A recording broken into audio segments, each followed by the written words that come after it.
Dr. Tia-san said something so profound the other night. This is the only space where I've seen black men come collectively in years and voice our opinions. I don't remember another time where it was a collective voice of brothers from different backgrounds, different experiences coming in one space, even though it's not our platform, but we're slowly building to that. This is the only space I've seen that I can remember. I'll speak for me, but shout out Dr. Tia-san for that, because I really sat and chewed on it and thought about it. For me, this is the first time I've seen this in my lifetime,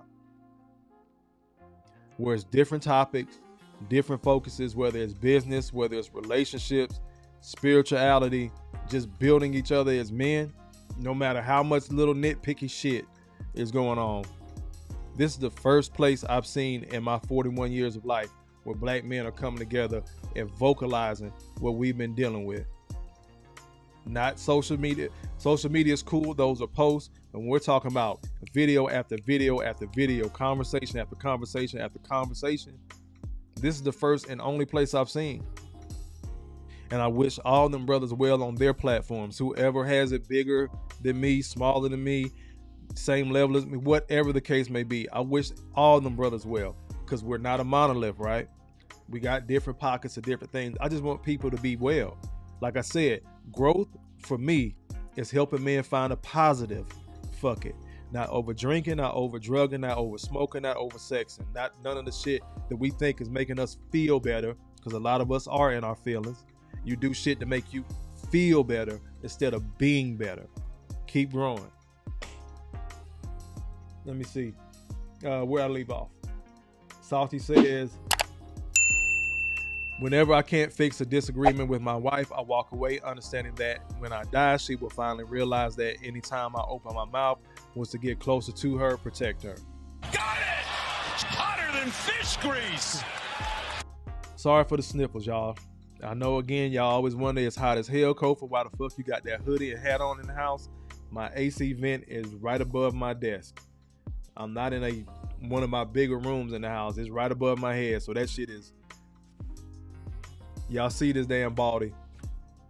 So I might have to sniffle sometime. Let's see. And then if I turn it off, the window's right here, so the sun beaming through, I'm gonna be in this bitch cooking. So damned if I do, damned if I don't. I had to pick my poison. Sean says, what you're saying is ever so true about your innocence. These people will destroy your life. And it's fucked up. He got to spend his time fighting against this instead of working. I think I'm pretty much caught up on the comments. Yeah, Steven says, I'm in monk mode. Feels great. I am too right now, bro. I ain't gonna cap. I got some stuff I got to focus on, and women just not a part of that.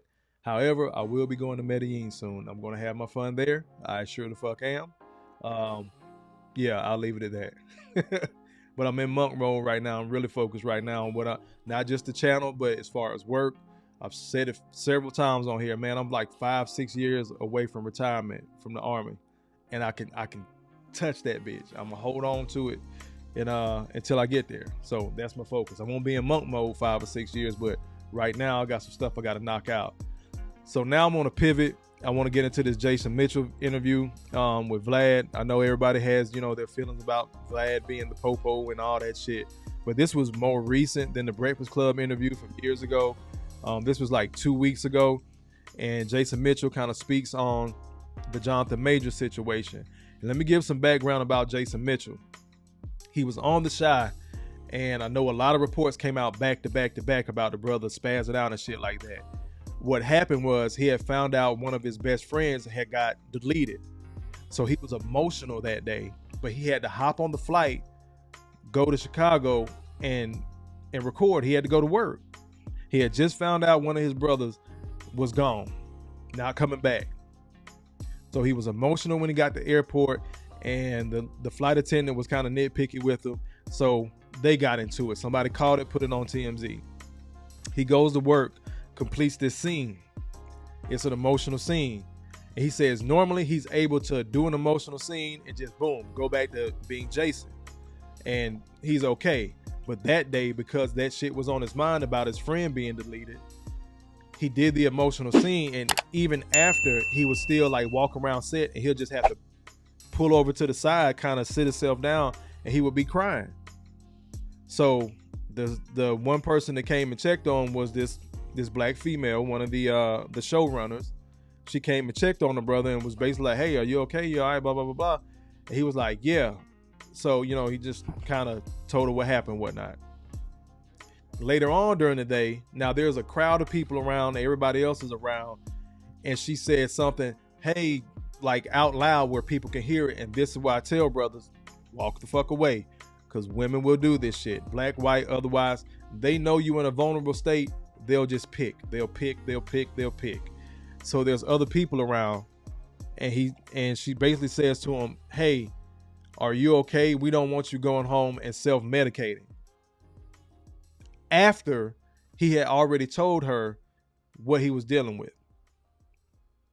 So she did that shit to try to embarrass him, because obviously people see his eyes probably red, puffy, things of that nature.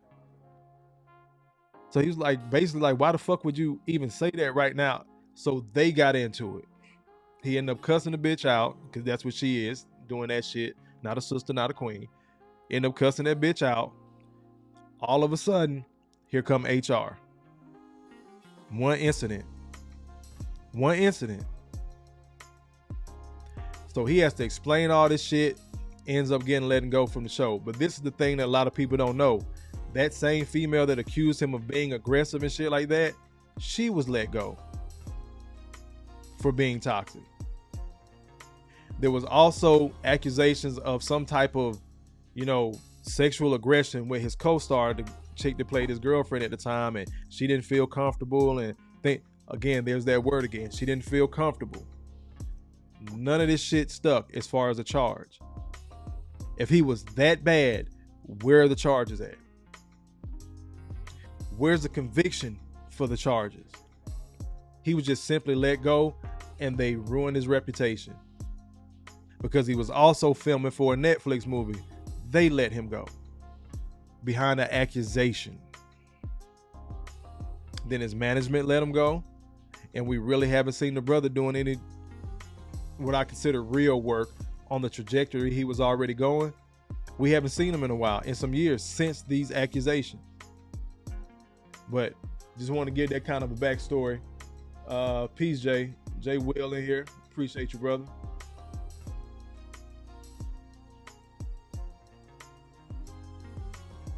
Gary Nichols said, we are already divided, but a lot of these men talk, women talk shows will continue to make us more divided. I don't think we can get any more divided than we already are, Gary. That's just my personal opinion, because again, women had the microphone for 50 years. This is the first time brothers are actually coming out telling our side of the story. If we don't tell our side of the story, it's not going to balance the conversation, because women talk more and they talk more often. They often have a badass habit of fucking lying. They put 100 on 10, where something is a 10, and then they make it seem like it's fucking worse. So then that becomes the narrative. If we're constantly hearing the same type of narrative, the saying, well, if 3 people say it about you, it must be true. That's not always the fucking case. Because a lot of people that are being spoken bad about, they can't even defend themselves. As I've said a couple of times already through here, how do you disprove a negative? And then that person finds himself, because I did it, that person finds himself digging their heels in, trying to overprove they're not this bad person. And nobody gives a damn. So I think men need to keep having these conversations.